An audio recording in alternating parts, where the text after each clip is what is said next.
In the context of events in the Middle East, one of the leading ideological and financial masterminds of the Ukrainian conflict, Britain, has come forward with propaganda support for this venture.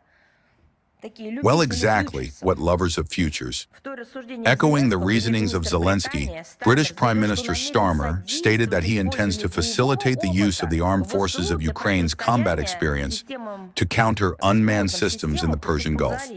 Supposedly, London will help dispatch relevant specialists of the Kiev regime to the region. Well, this we know. In London, they are great specialists in developing options called one-way ticket. Apparently, the British authorities are firmly intent on involving their Ukrainian vassals in their latest geopolitical adventure. All of this clearly demonstrates Britain's purely consumerist attitude toward Ukraine and its population.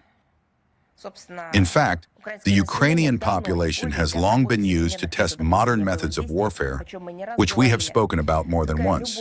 What love and concern for the civilian population from the Kiev regime and Britain.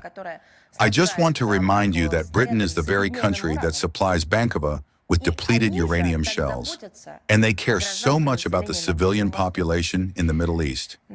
Yes, the British are truly smothering in their embrace this post-Soviet republic in the literal sense to the last Ukrainian. Again and again, they repeat their inhuman colonizing techniques for clearing territories they have taken a liking to of the indigenous population and for their further economic enslavement. Furthermore, in London, they are already shamelessly revealing their true geopolitical plans to extrapolate the Ukrainian conflict to as large a territory as possible outside the British Isles in order to mend their deteriorating economic and geopolitical position in the fire of a great war. They have this method perfectly worked out.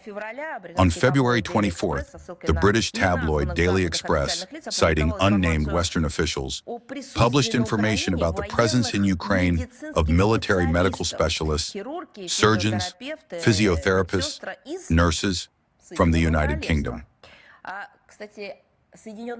By the way, does the United Kingdom not want to transfer and redeploy its military medical specialists now from the territory of Ukraine to the territory of the Middle East? They would be useful there now. It is claimed that the tasks of this contingent include not only training Ukrainian colleagues, but also studying their experience in providing medical aid in the realities of a new type of armed conflict, where the rapid evacuation of the wounded by air is impossible due to the constant threat of drone attacks.